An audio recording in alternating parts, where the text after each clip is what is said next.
Hello, family. Welcome back to another episode of Living Beyond with Hope.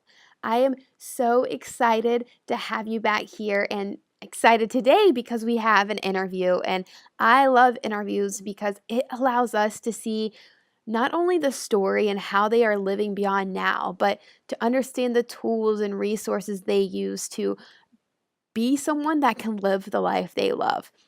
Because of that, today's episode is brought to you by audible.com, where you can get a free audiobook download. So perhaps if there's a book mentioned today that you would like to get your hands on, as well as a 30-day free trial at www.audibletrial.com/LBWH for Living Beyond with Hope. With over 180,000 titles to choose from for your iPhone, Android, Kindle, or MP3 player, you can continue to learn and live beyond your diagnosis or label. Now, let's dive into today's episode. You're listening to Living Beyond with Hope. Hey, that's me. Welcome to the podcast. This podcast is meant to help you realize you're more than a label, and you too can create a life you love despite it. Each week, we bring you tips and inspiring messages to help you take the positive steps in your health that will allow you to live beyond. Now sit back, relax, meal prep, or take a walk as you dig into today's topic with your host, a gal living her life to the fullest with type 1 diabetes, Hope Mangiafico.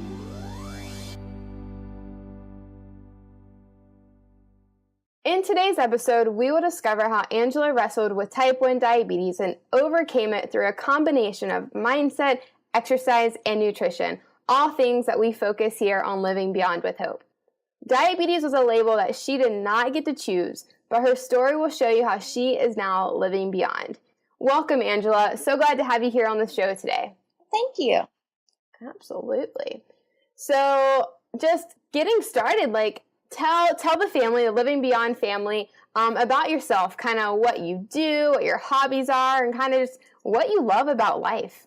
Okay, so what I do for work, I'm actually a cool sculpting provider. I don't know if you even have heard of that. It's like the body contouring procedure that actually helps to freeze your fat, and over time, it just dissipates. It's actually pretty cool. It's not painful or anything. It's basically non-invasive lipo.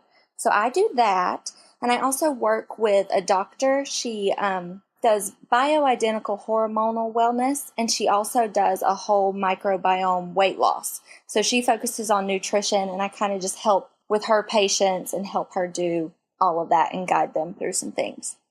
Man, okay, so backtracking for a second, could you kind of elaborate on some of those things that you do on a daily basis? I actually kind of recently learned about the freezing of fat, and I know some of the terms you used are definitely a little bit more like scientific. So would you mind kind of sharing a little bit more about that? Because there may be some people that are actually interested in those types of things. Yeah, so cool sculpting is really a procedure. It's been around now for about 12 years. But it was really big in California first, and I live in North Carolina, and it's just kind of coming to my area now and being really popular.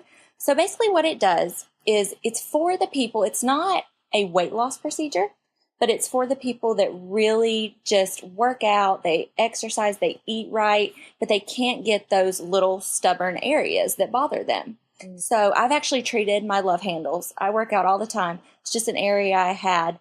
So basically, it's like a suction cup device. It sucks up all your fat, and you're on it for an hour, and it cools your fat down to about 19 degrees. But you're completely protected. It never actually touches your skin. And then after that, you do a manual 2-minute massage, and then you basically go back to normal. You're a little swollen, but other than that, over a 3-month period, it just starts to go away. What? Okay, this is a question that I'm curious about. Your love handles. So talking about labels, I always give my injections on my love handles, and that's like an area that is just super pesky. I know, like you, I exercise a lot, eat well. Tell me, what is that run cost wise, and is it long term? I mean, you stay healthy, but is it something you keep going back for? I am super intrigued. Okay, so basically, it is non-invasive lipo. That's pretty much what they call it because there's no downtime. You can go right back to your daily activities. There's very minimal pain.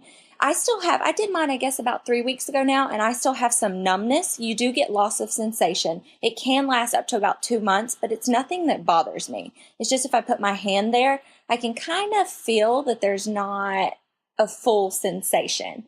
And then just over your 3 month period, like I said, you'll just notice the results at the end of 3 months. But basically, cost wise, it's hard to determine because it's such an individualized procedure. Not everybody's the same. But let's take love handles, for example. Cool Sculpting has small paddles and large paddles. So most people, what they use is a small paddle, and those run normally $500 to $700 a piece. It just depends. Most people do, like in my practice right now, we're doing 30% off. So you actually get the procedure done for about $490 a side. And for some people, like I only need one treatment, just depending on where you're starting from.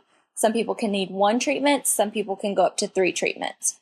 But every time you do it, it's about an average of a 20% reduction. Some people it's more, some people it's less, just depending on your body. But I mean, it's permanent, because it's actually killing those fat cells. It's excreting them through your body. Your own natural lymphatic system goes in, and then it's permanent. It's reducing those fat cells. You don't grow new fat cells, but what can happen is, say, you don't continue on your healthy living, you're working out.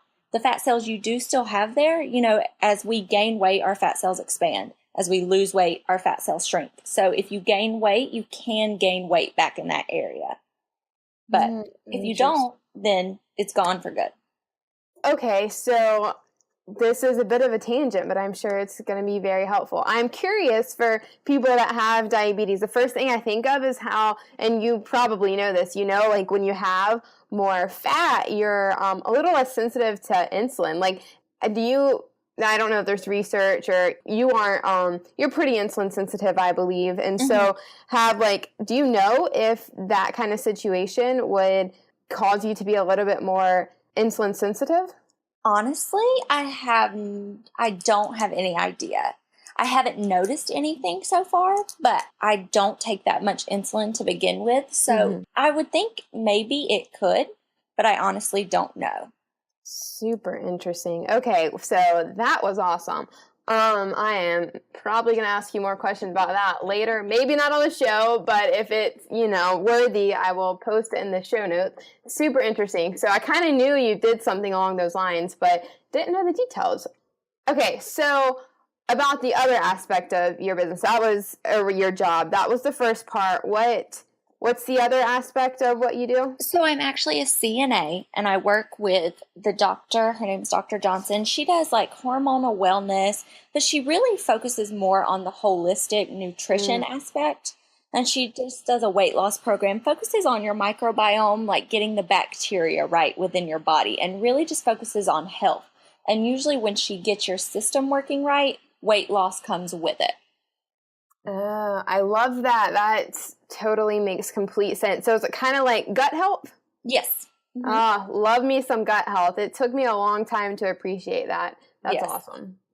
Cool. Okay, so when you're not working, what do you like to do for fun, and what are some hobbies, or what do you just love? So I honestly love working out. I go to Pure Barre almost every day, usually about 6 days a week, but I absolutely love Pure Barre.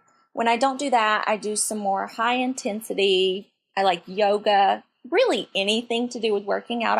It is a hobby for me. I know that sounds totally weird. No, that's me too. And people are like, you have no life. It's like, no, but it's so freeing. It's unbelievable what kind of medicine that really is. So I'm so glad that I'm not alone on that. No, even on vacation, I schedule time to work out, and people think that's so weird, but to me it's relaxing. That's just what I like doing. Me too, girl. Me too. Other than that, I live on the lake, so I love hanging at the lake during the summer and just hanging out with friends. Pretty simple stuff.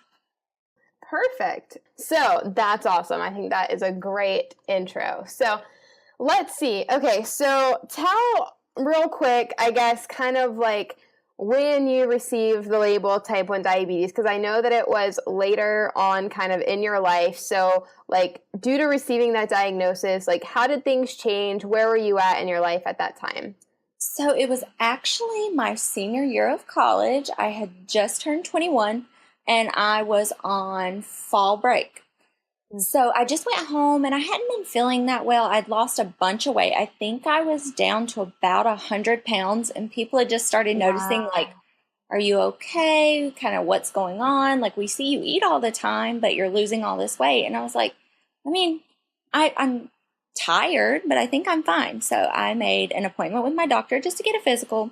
And he had told me, I'll just take some blood work, see what's going on. Your iron might be low, all the normal things that could cause you to be tired. So he took blood work, and the next day he had told me, I'll get back with you in a week because I'm going on vacation to Charleston. Oh, wow. Yeah. So he called me the next day, and I was kind of surprised because I had expected, a week when I get back to school.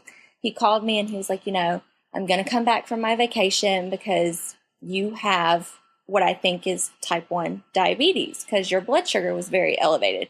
He asked me, do you know anything about this? Luckily, I did, just because, I went to Chapel Hill and all my biology classes, I had learned about it. So I knew basically the basics. It freaked me out. Like, I remember I was at a restaurant when I found out, and he said he was coming home. He had already made me an appointment tomorrow with an endocrinologist he liked. Like, he had already kind of taken care of all the grunt work that needed to be done. But I remember I just kind of froze because I did know what it meant. I knew my life was going to have to kind of change, that kind of stuff. So after I got that under my feet, I went to the endocrinologist. I remember I was terrified. I was terrified of needles. That was the one thing that I was so terrified of. The nurse actually had to help me give my first shot, and I just remember crying because I was so terrified. But it really wasn't that bad. After that, I just remember I took it really hard. I didn't want to eat. I was terrified of everything. I didn't want to harm my body anymore. So I was just scared. Like, I didn't want to eat, didn't want to do anything. My parents kind of had to coach me through everything. I remember my mom coming in and checking my blood sugar in the middle of the night. And I was just so exhausted, I think, from all the stress. My body just kind of shut down, and I just wanted to sleep all the time. So after about 2 days of that, I guess I started telling people. My whole family knew. I kind of came out of it, and I actually went back to Chapel Hill within 4 days of the diagnosis. So I kind of went back. I got all the healthy foods, but basically I didn't really have to change my eating habits that much, rather than me just being scared to kind of eat anything. I already ate a ton of veggies. I already ate pretty low carb. And that's actually what the doctors say kind of kept my body going. So, I mean, I kind of jumped right in. It was definitely hard. My blood sugar fluctuated all the time from it still being high. But when they got it under control and we got my insulin right, I was low all the time. So I would go low during class, during tests. It was definitely a roller coaster. Just learning how to do everything with that. But I think I kind of got the hang of it pretty fast, and everybody around me, my sorority sisters, were really good. I remember they actually had me prick their fingers to know what it felt like. They learned how to give me shots in case anything had to happen. So I had a really good support system, which I think is key in learning about all of that. Absolutely. I couldn't agree more. And that's awesome that you made that transition so quickly, because usually I'm like, okay, so you received this label, and a lot of times, like you mentioned, there's like this roller coaster, and it's like, for a lot of people, there's like this moment where it's like, okay, this is enough, like I've got to make a change. But it sounds like from the beginning, you already had some healthy lifestyles going on. So there wasn't exactly a turning point for you, right? Not that I can pinpoint, because I kind of had the background and I kind of already knew. And it's funny because I think right before we went on fall break, I remember in one of my biology classes, we had a week-long assignment to live and to research the life of a type 1 diabetic. Oh, wow. And I remember thinking, oh my God, this is so hard. Like, they have to carb count, they have to do all these things. And I remember thinking, this would be so hard for anybody to do. And then literally the next week I found out. So I think that was just kind of like a blessing from God and getting me ready for everything. So I kind of jumped in, I transitioned pretty fast. Not that it wasn't hard. Like I still had I was depressed a little bit, that kind of thing. And I still had a lot to figure out. There's a lot of planning that comes with this. And I just remember, I would get up earlier just to plan out my day, make sure I had everything. Like everything seemed to take longer, that kind of thing. But other than that, I think I did a pretty good job at transitioning, but there's still, even today, tons of figuring out things and just where things go and how your day-to-day activities are. Gosh, absolutely. I feel you on that one. So really quick, I just picked up where you mentioned, and I think this is so important. I know I struggle with it on a regular basis, and a lot of people do, and I think that it's a topic that we all know, people with, chronic illnesses especially, but kind of anything that's kind of with them for the rest of their lives, struggle with kind of that depression, kind of like when you go through the stages of grief and like you just received that label. So for you, I know for me, like some days are just really hard and it still kind of brings me down, despite I know that I come off really positive and I believe that a positive attitude goes a long ways, but I know that we all kind of have that struggle with depression sometimes. So do you have any like tactics of how you kind of get out of that rut when you're feeling like your diabetes is just kind of bringing you down? I absolutely still have those days. There's days where I'll wake up and I'll instantly, like, I just don't feel good. Like, I'll wake up and my blood sugar's high, or I'll wake up and my blood sugar's low. And I definitely have those days where I'm like, okay, like, I just don't want to do anything today. Like, I'm just going to be depressed. But what I found is I let myself feel that for a couple minutes, and then I just kind of snap myself out of it. I'd be like, okay, you have this, you have to live with it. You're a normal person. You just have this circumstance where you have these issues where sometimes you're going to wake up and you're going to feel bad. And I kind of just talk myself out of it. And I just go on with my daily routine. Because if you don't, you're going to succumb to all those things and you're going to make yourself feel worse. And I also have my boyfriend who's super supportive. He kind of knows how to snap me out of those situations because he can tell when I'm in it. So, I think just having people around you that kind of know that too to help you are really good. Yeah. Oh my gosh. Amen to that. I hope that everyone was listening to that, because that is so true. And I talk about community and support so much, and the value of having people that can kind of speak positivity into you when you are really struggling with it. So that is perfect.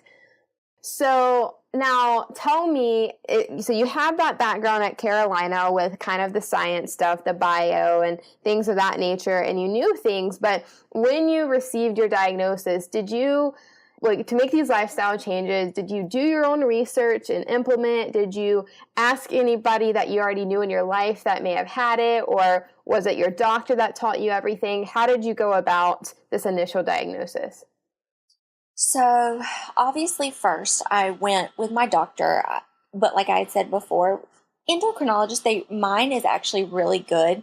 But at first they come at you with what you feel is all this information of what you can and can't kind of do, what you can eat, what you can't eat. So I literally came out of there feeling like, oh my God, I don't know what to do. Like, I'm just kind of lost. Like, I feel like I can't eat anything. So now I understand, and like my endocrinologist is very supportive and very helpful, but I think I just did a lot of research myself. Like, I went on, I read stuff, and at first it's just so overwhelming and it's scary, but I didn't really know anyone that had type 1.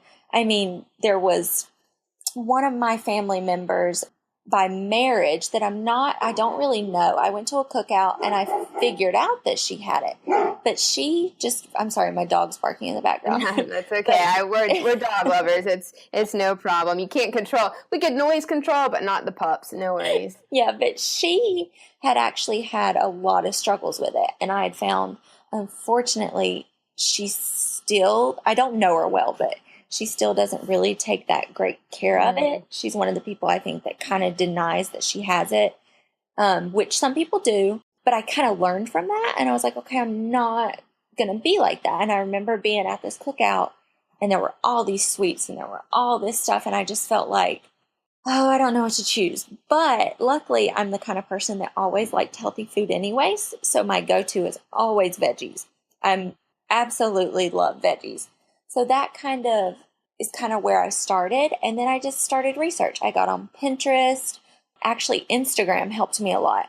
I started researching like JDRF. And from there, I just got all of these kind of links to people that had type 1, the kind of foods they ate, like low carb foods, all these things. And that actually really helped me.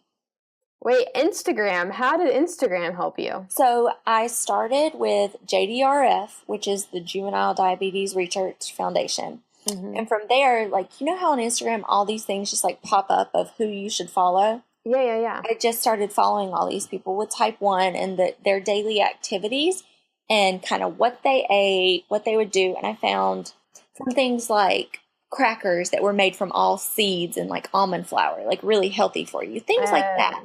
Like that's kind of how I found a lot of my resources other than me just kind of researching.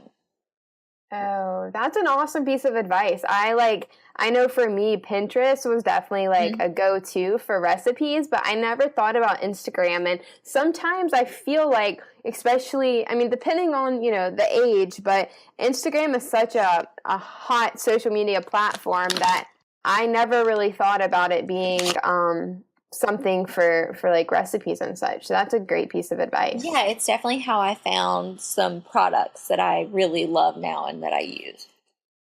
Are there any particular, is there like one or two products you would suggest to people? So the biggest one that I found, it's called Jill's Crackers. I think it's Jillz.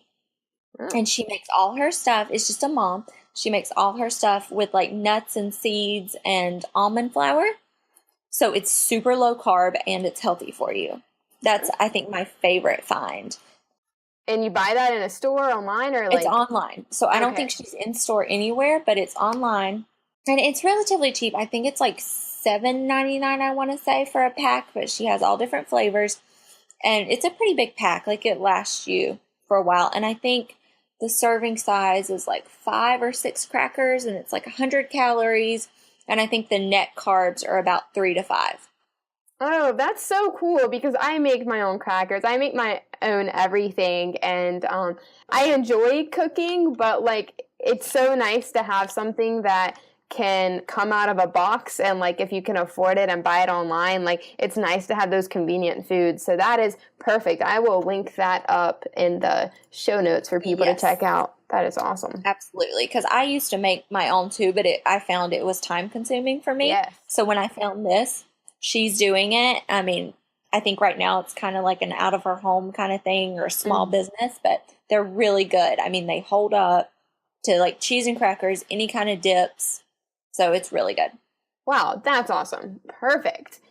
Okay, next question. Let me step back for a second. This could be a little challenging. Maybe you've had the opportunity to think about it, but what was the one thing that you can confidently say was key to your success with your diabetes? So there's, of course, always nutrition and exercise, but I think the one thing was my mindset. Like as soon as I kind of flipped and I realized, okay, I'm living with this. I don't have to let it overcome me. I just have to figure out a way to be normal with this and to not kind of label myself. I think that was the biggest thing. I could not agree with that more. I'm so glad that was your one thing. That's definitely my one thing too. Okay, so what is your advice for someone who is also struggling with diabetes, since this is kind of what you and I are both most familiar with? What is your piece of advice for someone that's still kind of facing some hardships with it? So I know it's so overwhelming. Like there's still days when I'm so overwhelmed, but I think really not letting it label you. Like I know when I first found out, I was kind of almost ashamed. It's so awful to say that, but I didn't want people to see me check my blood sugar or see like me giving my shots and stuff. But now I educate people because people, honestly, they don't know the difference between type 1, type 2. Mm-hmm. They don't know the daily struggles that you have, just like keeping your blood sugars in count, making sure you're not high, making sure you're not low. There's so much planning that has to go into it. People kind of think, oh, okay, so you can just kind of give yourself a shot. You're good to go. But I found that educating people kind of makes them almost support you more. And then they want to know, especially your friends and family, you need to find people that are really supportive around you, because if you don't, then you're going to feel alone. And that's just like a recipe for disaster. Oh my gosh, absolutely. I love that. And I think that we all kind of blow off like teachable moments and we take them as like almost like insults, and it's actually prime opportunity because people just simply do not know. Perfect. So, are there any particular resources you would recommend for someone with diabetes? I know we talked about the crackers, but like an Instagram account, Facebook group, organization, any particular resource? Honestly, the most that I've used is, there's not really a particular one that I can come up with kind of off the top of my head. I use Pinterest all the time for recipes. Whether it's I just find some and I kind of tweak it. I switch out like almond flour, stuff like that. I definitely use Pinterest, but also I use your site, Hopeful Health, a ton. I know I'm not, you have really helped me though, like with understanding exercise, just your recipes, different things like that.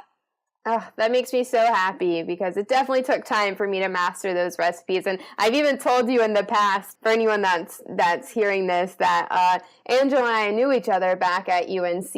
And I know I actually didn't know when you were diagnosed. I think you just reached out to me maybe a year or two ago. I don't know the exact time frame, but it was cool to be able to help you on that and at least give you some recipe ideas. But I know that I would like message you and be like, that recipe, I'm still working on it, which till this day is like a hit or miss for me. It's usually a hit. So, but I'm so glad to be able to have served that way. That's awesome. Yeah. And actually, I don't think I ever told you this, but I remember when we were actually kind of lab partners in physics, one day, and I think you had the pump at that time, I just kind of saw it. And I remember, at that time, I didn't know anybody with type 1. And I remember kind of inquiring about it with my mom because she was a teacher and she was like, oh yeah, she probably has type 1 diabetes. We have a couple of kids that have them. And I remember from there, I kind of researched it on my own. And I honestly had no idea about it before kind of you. And for some reason, it just kind of triggered my curiosity, which I guess is good because a year later I got it. But, yeah. That just shows kind of like what you said about it being almost like a blessing from God about that, that project research thing you had to do prior to, because that's hilarious. Yeah, you've never told me that. And I totally would have educated you myself. I think even back then, although Hopeful Health wasn't a thing yet, that I always kind of like we've already talked about, I love those teachable moments. And I actually like when people stare at me because I'm like, yeah, this is a little different, especially now I'm not on a pump. I do injections. And I think you're still on injections. Like, at a restaurant, I typically don't go to the bathroom. Like, I'm just like, it is what it is. And I embrace those teachable moments. So. Yeah, I used to always run to the bathroom or kind of hide, but now I don't. Like, and people look at me, but people have no idea. And so I think it's good for people to start being aware. And there are all these different chronic diseases that people live with that you have no idea. So I think it's a good thing. Yeah, absolutely.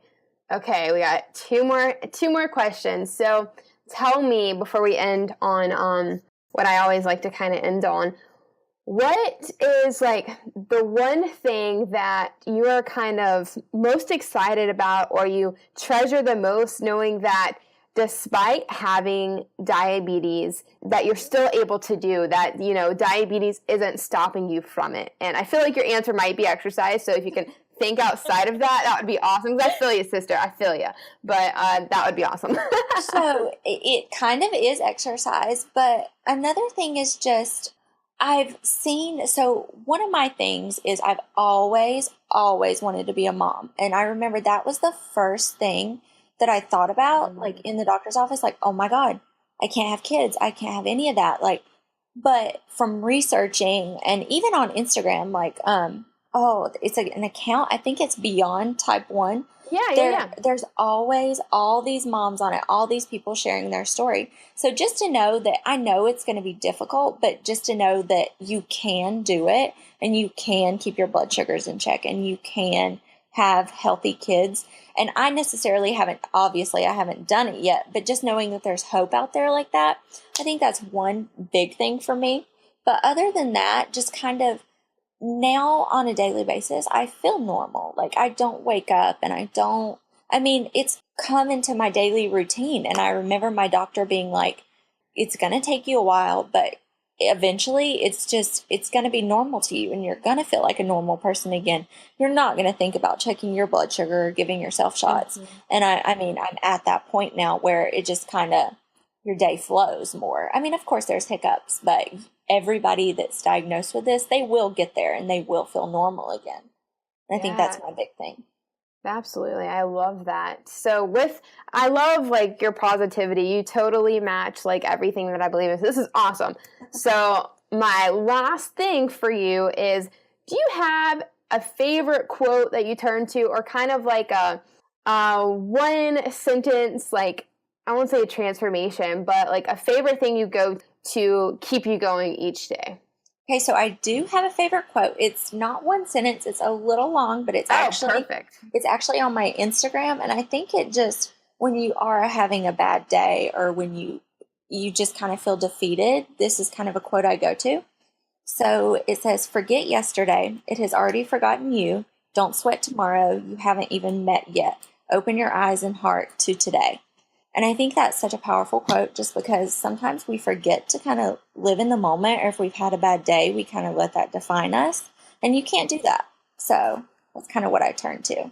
Oh, I love that. That is so, so true. That is a beautiful thing. That's awesome.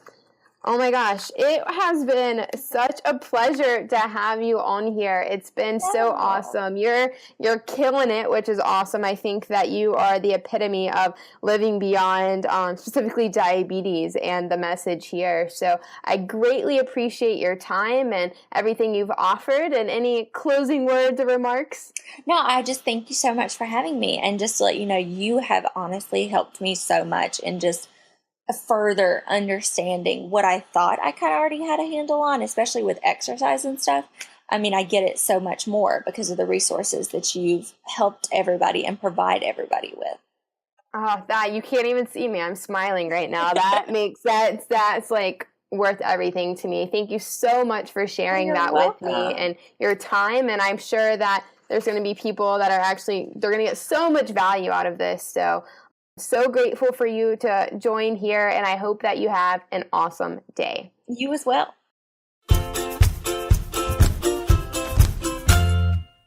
Thank you so much for hanging out with me today. It means the world to me to be able to serve you and help you live beyond. If you found today's episode helpful or beneficial or share worthy, I would love a review in iTunes. A review in iTunes allows me to know what was helpful and allows us together to continue to change lives and help other people live beyond their diagnosis or label. And if you did find this share worthy or helpful, be sure to subscribe to this podcast. If you're on an Apple device, you can go to the podcast app or the iTunes store and type in Living Beyond with Hope, and there you can subscribe or listen to other episodes. When you subscribe, this allows you to know when there's a new podcast released. If you're on an Android device, no worries, I got you. All you have to do is download the Stitcher app and search for Living Beyond with Hope there and subscribe there. You can also go to www.livingbeyondwithhope.com if you would like to listen to the episode again, if you would like to see the show notes and any links that were mentioned in this episode. Today's episode was also brought to you by my Living Beyond the Label audiobook. If you enjoyed this and you like hanging out with me in your ear, then you would love to get your hands on this audiobook. It helps us together strategize your best and most balanced life. If you want to learn more about it and to get your hands on the audio and the worksheets that go with it, you can go to www.mybalanceplan.com. The link is also in the show notes, and there you'll be able to start strategizing your best life. Have an amazing rest of your day, and remember to keep living beyond.